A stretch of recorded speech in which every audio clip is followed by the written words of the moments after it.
अस्सलामुअलैकुम, मुझे फसी खान कहते हैं और आप देख रहे हैं यूट्यूब चैनल फसी दुबई दुबई। आप सब लोग अपने चैनल पे एक नई वीडियो के साथ वेलकम करता हूं। आज टाइटल से आपने देख लिया, आज की वीडियो में हम डिस्कस करेंगे। आई थिंक मैं कुछ 4 या 5 पहले की भी वीडियोज़ में, और वो वीडियोज़ मतलब पिछले 2-3 साल में हमने बनाई हैं, क्योंकि 2019 फरवरी से हमने टर्की का काम स्टार्ट किया था। हमने ट्रैवल किया, हमारे साथ एक भाई थे राशिद, उनकी 1-2 वीडियोस 2019 की हमारे चैनल पे पड़ी हैं। उनको हमने इनवाइट किया, उनको वीज़ा स्पॉन्सर किया, मीटिंग हुई, चीज़ें देखी, फिर उसके बाद टर्की का काम स्टार्ट किया। क्योंकि हम जिस भी कंट्री का काम स्टार्ट करते हैं वहाँ पे हम अपना एक्सपीरियंस पहले ज़रूर करते हैं।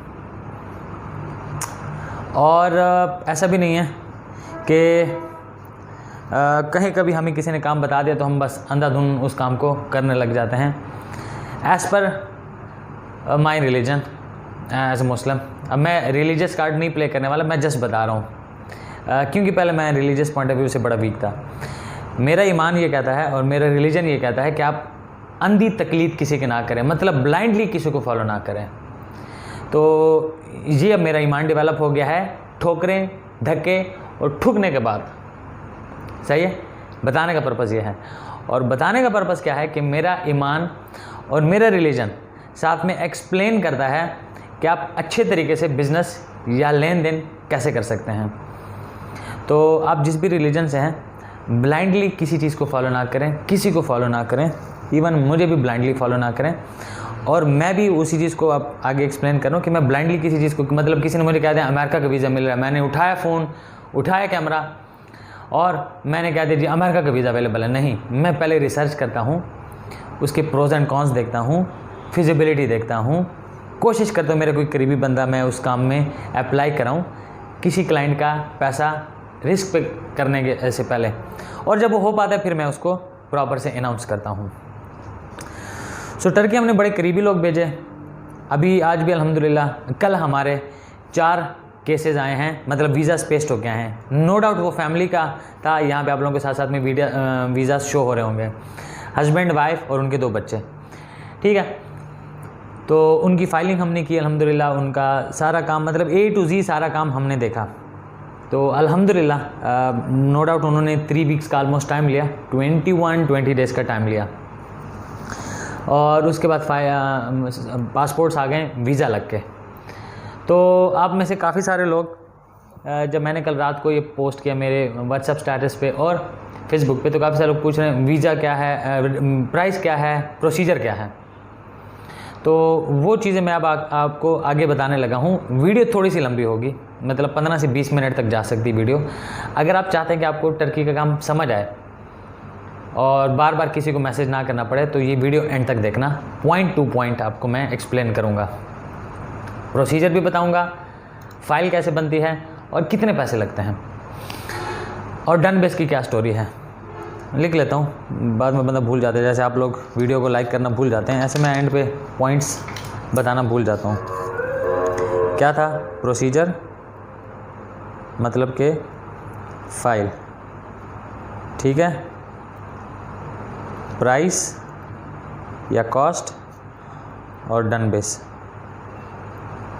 ये 3 चीज़ें हम डिस्कस करेंगे। पहले मैं आपको प्रोसीजर बताता हूँ कि फ़ाइल बनती क्या है और फाइल में क्या क्या चीज़ें इंक्लूडेड होती हैं। ये आपने ध्यान से सुनना है। और ये किसी को अगर चाहिए होगा मुझे व्हाट्सअप करें, मैं आप लोगों को, मैंने ये एक है मतलब एक चेकलिस्ट बनाई हुई है, वो मैं आपको व्हाट्सअप कर दूँगा, PDF डॉक्यूमेंट है ये। और ये मैं कुछ और वीडियोज़ में मैं स्क्रीनशॉट्स भी लगा चुका हूँ। अगर आप मेरी टर्की, अगर आप चेक करेंगे टर्की वीज़ा फसी दुबई दुबई, तो मेरी वीडियोज़ आ जाएंगी, जो जितनी भी मेरी 10, 12, 15 वीडियोज़ डली हुई हैं।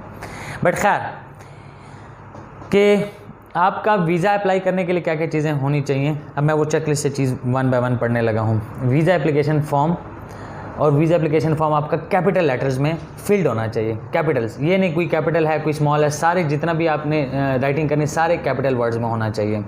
ये आपका application, visa application form field होना चाहिए, CNIC नंबर उसमें होना चाहिए उस एप्लीकेशन फॉर्म में। मैं ट्राई करूँगा यहाँ पे एप्लीकेशन जो वीज़ा एप्लीकेशन फॉर्म है उसका आप लोगों को सैम्पल शो करा सकूँ। अच्छा, अब उसमें CNIC नंबर होना चाहिए, फादर नेम होना चाहिए, मदर नेम होना चाहिए, रेजिडेंशियल एड्रेस होना चाहिए और कमर्शियल एड्रेस होना चाहिए।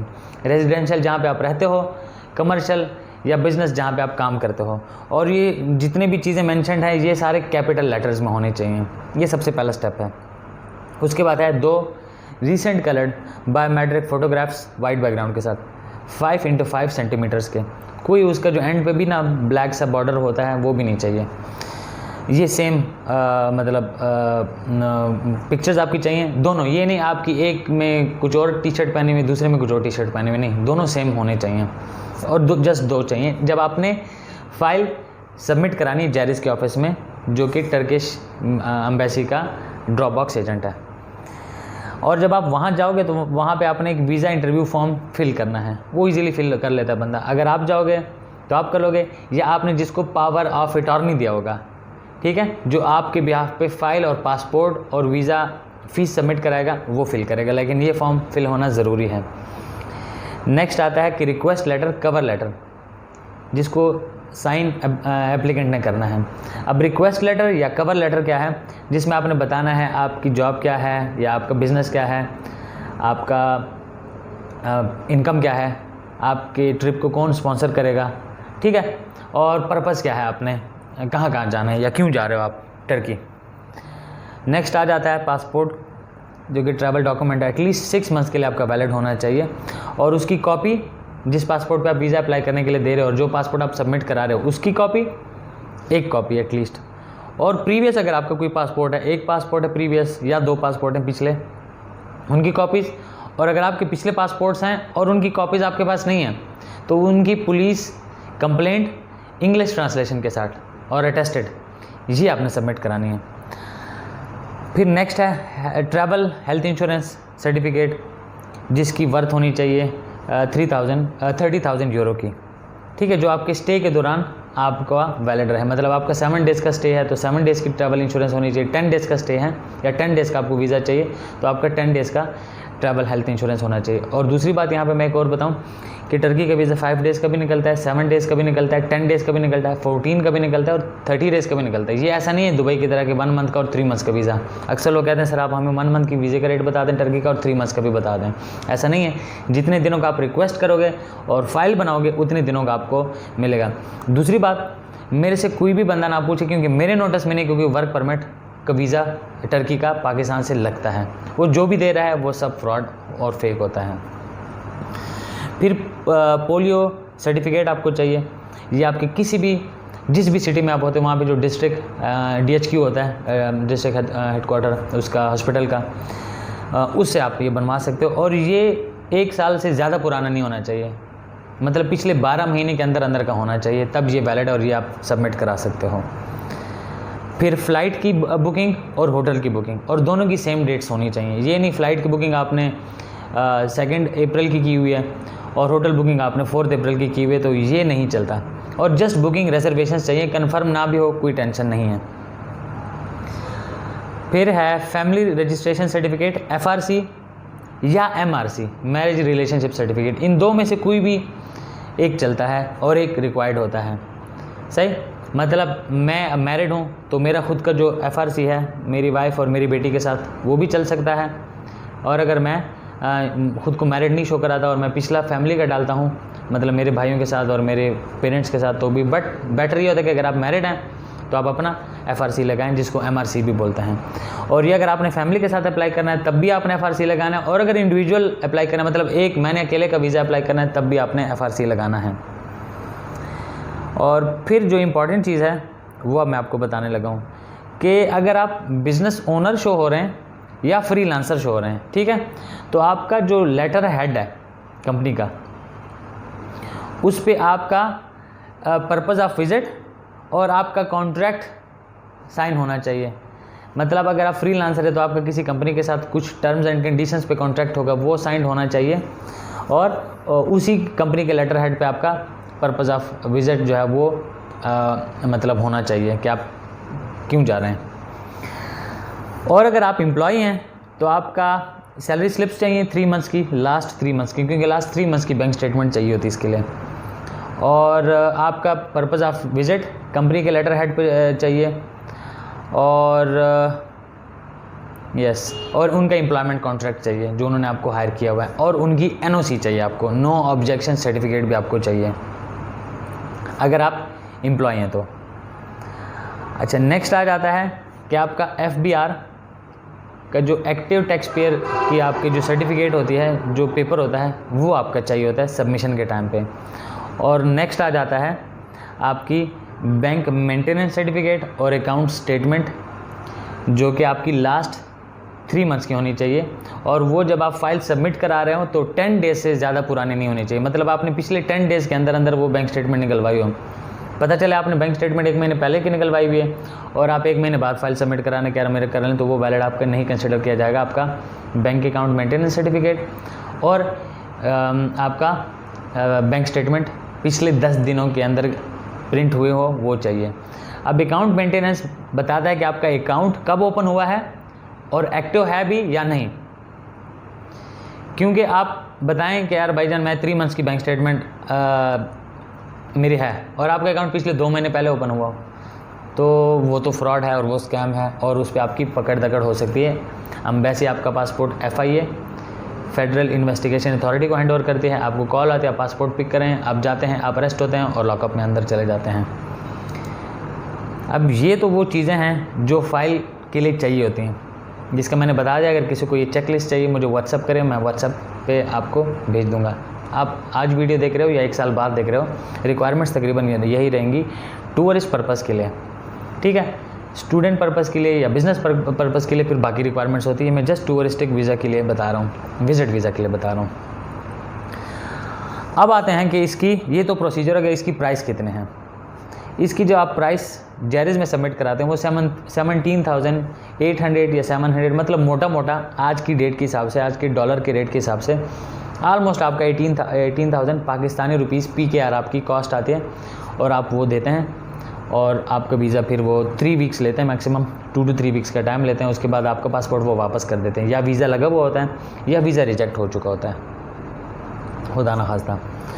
और फिर नेक्स्ट हम बात करते हैं डन बेस का। अब डन बेस का क्या है, उसके लिए हमें पहले समझना है कि ये फ़ाइल में है क्या चीज़ और इसमें टेक्निकलिटीज़ क्या हैं। अब जो मैंने आपको फ़ाइल बता दी, इसमें सबसे इम्पॉर्टेंट, जो बहुत ज़्यादा इंपॉर्टेंट चीज़ है वो है बैंक स्टेटमेंट, जो कोई और नहीं बना सकता। वो आपकी जेन्युइन होनी चाहिए। 3 मंथ्स की valid bank statement, closing balance 5 से 6 लाख। वो भी अगेन डिपेंड करता है कि आपके डॉलर का रेट क्या है, बट आपके पास इतने फंड्स होने चाहिए कि आप जितने दिनों का स्टे मांग रहे हो टर्की के लिए, मतलब विजिट 7 दिनों का मांग रहे हो, तो उस हिसाब के आपके पास फंड्स होने चाहिए कि वहाँ का आप पर डे का जो आपकी कॉस्ट है, फूड, एकोमोडेशन और ट्रैवलिंग का, विजिट के लिए जा रहे हो, घूमने फिरने के लिए जा रहे हो, तो उस हिसाब से आपका वो, और टिकट्स की भी आपके पास पैसे होने चाहिए। तो आज के डॉलर के रेट के हिसाब से 5 से 6 लाख के आपके पास क्लोजिंग बैलेंस है, तो आपकी हैंडसम बैंक स्टेटमेंट है। और एक आपका NTN, ठीक है। अब ज़्यादातर लोग क्या करते हैं, पहले मैं NTN का आपको बताऊँ। NTN में आपने बताया हो कि मैं बिज़नेस ओनर हूँ, ठीक, और NTN में जो एक्टिव टैक्स पेयर लिस्ट है उसमें आपने बिज़नेस का मेंशन नहीं किया हुआ, बिज़नेस का नेम रजिस्टर्ड नहीं है, तो आपका 100% फाइल रिजेक्ट होगी। दूसरी बात, आपने मेंशन किया कि मैं बिज़नेस ओनर हूँ, और एक्टिव टैक्स पेयर लिस्ट जो है आपकी NTN FBR की, उसमें आपने शो कराया कि मैं सैलरीड पर्सन हूँ, ठीक है, या इंडिविजुअल हूँ, तो भी आपकी फ़ाइल 100% रिजेक्ट होती है। अब ये बात करने का पर्पज़ क्या है कि जो हम फाइल बना के देते हैं उसमें हम आपको लाइन अप करते हैं, पैरेलल चलती हैं FBR की और आपकी फ़ाइल की जो आपकी मतलब आउटलुक होती है। मतलब अगर आपकी आउटलुक फ़ाइल की बनी हुई है कि आप बिज़नेस ओनर हो, तो आपके FBR की भी उस तरीके से गोशवारे और उस तरीके से आपकी active tax payer list show होती है। और सिर्फ यही 2 मेन चीज़ें होती हैं, एक बैंक स्टेटमेंट और दूसरा FBR, और तीसरा कुछ नहीं चाहिए। डेफिनेटली तीसरी चीज़ आपने बताना है कि आप फ्रीलांसर हो या एम्प्लॉय हो या बिज़नेस ओनर हो, बट उसका इतना टेक्निकल चीज़ें नहीं पूछी जाती एंटिल और अनलेस आप अगर टैक्स पेयर नहीं है। तो टैक्स पेयर का बहुत बेसिक रिक्वायरमेंट और वो इसमें हमने बता भी दिया है। अब कुछ लोग कहते हैं चैम्बर ऑफ कॉमर्स, नहीं भाई, चैम्बर ऑफ कॉमर्स के बगैर भी जो आप आज की वीडियो में आपने वीज़ाज़ देख लें वो चैम्बर ऑफ कॉमर्स के बगैर भी लगे हैं। चैम्बर ऑफ कॉमर्स उनकी बेसिक रिक्वायरमेंट नहीं है। उनकी बेसिक रिक्वायरमेंट है कि आप एक्टिव टैक्स पेयर हो, मतलब आप बिज़नेस कर रहे हो, जॉब कर रहे हो, आप यहाँ के रूल्स एंड रेगुलेशन को फॉलो कर रहे हो, जो कि बेसिक है। जिसको ज़्यादातर मतलब 50% पाकिस्तानी फॉलो नहीं करते हैं। अब आप बताओ, मैं चैम्बर ऑफ कॉमर्स में भी हूँ और आपकी कंपनी बहुत छोटे लेवल की, मतलब मेरी कंपनी को बने हुए तकरीबन मोर और लेस 2 साल होने वाले हैं। अब मैं कह दूँ, और मेरा बहुत छोटा सा स्ट्रक्चर है कंपनी का, हार्डली 3 एम्प्लॉइज़ हैं, मैं कह दूँ मैं चैम्बर ऑफ कॉमर्स में भी हूँ, तो उनको पता है कि पाकिस्तानी इतनी टेक्निकलिटीज़ में नहीं जाते हैं, तो मेरी कंपनी की प्रोफाइल इतनी स्ट्रॉन्ग नहीं है, ये उनको भी पता है। अब मैं ज़्यादा सियाना मतलब और स्मार्ट बनने की कोशिश करूँ कि नहीं, मैं चैम्बर ऑफ कॉमर्स में भी हूँ, किसी से मैंने सुना था कि चैम्बर ऑफ कॉमर्स के कार्ड भी होना चाहिए और रजिस्ट्रेशन भी होना चाहिए, तब आपकी फ़ाइल स्ट्रॉन्ग बढ़ती है। नहीं भाई, वो चीज़ आपके अगेंस्ट जा सकती है और अगेंस्ट जाती है, उसके बावजूद भी लोगों की वीज़ाज रिफ्यूज़ हुए हैं, रिजेक्ट हुए हैं। तो आपका 18,000, वापस आते हैं डन बेस वाली बात पे, 18,000 आपका एम्बेसी की फ़ीस है और FBR के आपका जो गोशवारे जमा होते हैं उस पर तकरीबन 2-1 हज़ार का खर्चा आ जाता है, आइडियली 2,000 का खर्चा आता है, 2 से 2.5 हज़ार का PKR का। और एक आपकी हेल्थ इंश्योरेंस बनती है जो कि अगर आप इंडिविजुअल हैं तो 2,000 की रेंज में बन जाती है। तो 18,000, 2,000 और 2,000, ये 22,000 आपका खर्चा होता है। और आप अगर आपने किसी को फ़ाइल के पैसे नहीं देने, और डन बेस की बात करूँ तो ये आपने इन्वेस्ट करना होता है। और जो भी लेट्स सपोज आप मेरे से करा रहे हो, तो मैं आपको फ़ाइल दे दूंगा, जब आपका वीज़ा आ जाएगा, पासपोर्ट मैं आपका पिक करूँगा, फिर आपने मुझे पैसे देने होंगे। वो डन बेस 1.5 लाख में भी होता है, एक 30 में भी होता है, एक 50, एक 60, 2.5 तक बात जाती है और 3 तक बात जाती है। ठीक है, तो डन बेस का ये है। अब बहुत ज़्यादा लोग कह रहे हैं आप हमारे बैंक स्टेटमेंट भी बना दो और आप एम्बेसी के पैसे भी दे दो, तो उसमें क्या होता है कि उसमें मैं तो उसको नहीं करता। सबसे पहली बात यह है, एम्बेसी के पैसे भी आपको देने पड़ेंगे अगर आपने डन बेस हमारे थ्रू करना है। हम आपको अपनी एक्सपर्टीज़ फ्री में दे सकते हैं और उसकी चार्जेस उस टाइम लेंगे जब आपका वीज़ा लग जाएगा, और उसके कितने चार्जेस लेंगे वो लेंगे 1.5 लाख। बट आपकी बैंक स्टेटमेंट खुद की होनी चाहिए। मार्केट में लोग कह रहे हैं कि हाँ बैंक स्टेटमेंट भी नहीं है और एम्बेसी के पैसे भी ना दो, तो आप हमें पासपोर्ट दे दो और हमें 2.5 लाख दे दो। हम उस काम को प्रमोट नहीं करते, ना उस टाइप का काम करते हैं। अगर फ्यूचर में हमें उस टाइप की कोई काम की समझ आएगी या आई तो हम करेंगे, अभी नहीं कर रहे, क्योंकि पहले हमने तकरीबन 8 से 8-10 महीने पहले इस चीज़ को थोड़ा प्रमोट किया। पता चला पासपोर्ट चला जाता है, फिर या पासपोर्ट गायब हो जाता है या वो पासपोर्ट वापस आ जाता है, तो वो मतलब और वो हाथ का काम भी नहीं है, क्योंकि हम उसमें अपना पैसा इन्वेस्ट नहीं कर सकते। 22,000 कम से कम आपका लगना होता है PKR, 22 से 25,000। और ये वो है जिसमें आपने जाना है सबमिशन के लिए। अगर मैं जाऊंगा या मेरा कोई बंदा जाएगा और सबमिशन या कराची में हो सकती है या लाहौर में या इस्लामाबाद में, तो वहाँ पे जो ट्रांसपोर्टेशन का कॉस्ट है वो सेपरेट आ जाता है। तो अगर लेट्स सपोज क्लाइंट कहता है कि नहीं आपने ही सबमिशन करानी है, तो आप समझे कि इसमें 1 दिन का टाइम लगता है, आने जाने का, बस का टिकट, फूड का 1 या 2 टाइम का आराम से आ जाता है। इस पे आइडियली 5 to 6,000 की कॉस्ट इस पे आ जाती है। तो अगर 22,000 के साथ ये ऐड करो कि फ़ाइल सबमिशन भी हमने करानी है और हमने रिसीव करना है, तो उस पे तकरीबन 28-30,000 की कॉस्ट आ जाती है। अगर आप ये पैसों का रिस्क ले सकते हो तो डन बेस की हमारे साथ बात करो और आप बकाया जो पैसे हैं 1.5 लाख, डन बेस का यही रेट होता है और हम भी यही चार्ज करें, वो आपकी वीज़ा लगने के बाद हमें दे देना। बट अगर आप ये रिस्क नहीं ले सकते तो मार्केट में किसी और को देख लो, हम उस काम को नहीं देखते। और यही इसका प्रोसीजर है। प्लीज़ अगर आपके आसपास में कोई भी बंदा टर्की से रिलेटेड कुछ चीज़ जानना चाह रहे तो उसके साथ भी ये वीडियो शेयर करें, और हमें कांटेक्ट करने से पहले प्रोसीजर, प्राइस और डन बेस का क्या है ये एक दफ़ा वीडियो देख लिया करें और थोड़ी रिसर्च कर लिया करें। बजाय इसके कि आपका टर्की मैंने वीडियोस वीज़ास डाल दिए तो आपने धड़ाधड़ मुझे मैसेजेस करना शुरू कर। थोड़ा अपना रिसर्च कर लिया करो, चीज़ों को एनालाइज़ किया करो और उसके बाद कांटेक्ट किया करो।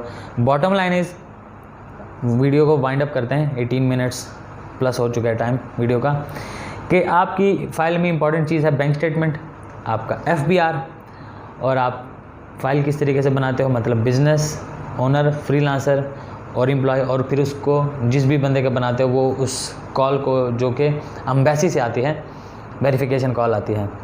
ये नहीं कि आपने फ़ाइल सबमिट करा दी तो आपका वीज़ा बस लग के आएगा। वेरिफिकेशन कॉल आती है, जिस बंदे की आप फ़ाइल बना रहे हो उसको जो कॉल आती है वो उसको कैसे, आपने फ़ाइल जितनी भी अच्छी बनाई हो बट उसने कॉल अच्छी तरीके से इंटरटेन ना की, पिक ना की, ठीक है, या ठीक तरीके से उनको वो मतलब मुतमईन नहीं हुए, तो आपका फिर भी वीज़ा रिजेक्ट होगा। तो ये कोई भी नहीं कह सकता कि हम डन बेस का काम करते हैं और हम आपको 100% वीज़ा निकलवा के देंगे। वो एम्बेसडर पे और एम्बेसी पे डिपेंड करता है कि उन्होंने किस तरीके से देना है और उन्होंने देना भी है वीज़ा या नहीं।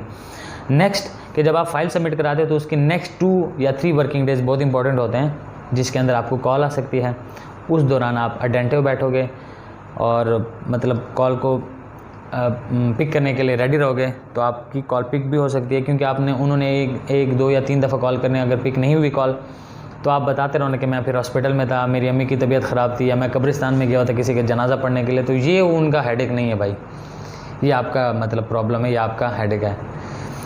ये कुछ चीज़ें थी टर्की वीज़ा से रिलेटेड। अगर आप हमसे सर्विस लेने में इंटरेस्टेड हैं, नीचे डिस्क्रिप्शन में व्हाट्सअप नंबर गिवन होगा, उस पर आप हमें कॉन्टैक्ट कर सकते हैं और आप अपनी फ़ाइल या अपना केस हमारे साथ डिस्कस कर सकते हैं। अगर आपने हमसे फ़ाइल प्रिपेयर करानी है तो फ़ाइल प्रिपरेशन के हमारे 15,000 PKR हैं, जिसमें हम आपको फ़ाइल भी बना के देते हैं और आपका NTN का काम भी करके देते हैं। सही, तो फिर मिलते हैं किसी और टाइम एक और वीडियो के साथ। तब तक अपना बहुत ज़्यादा ख्याल रखें। जाते जाते चैनल सब्सक्राइब कर लें, बेल आइकन दबा दें और वीडियो पसंद कर लें। अल्लाह हाफ़िज़, बाय एंड टेक केयर।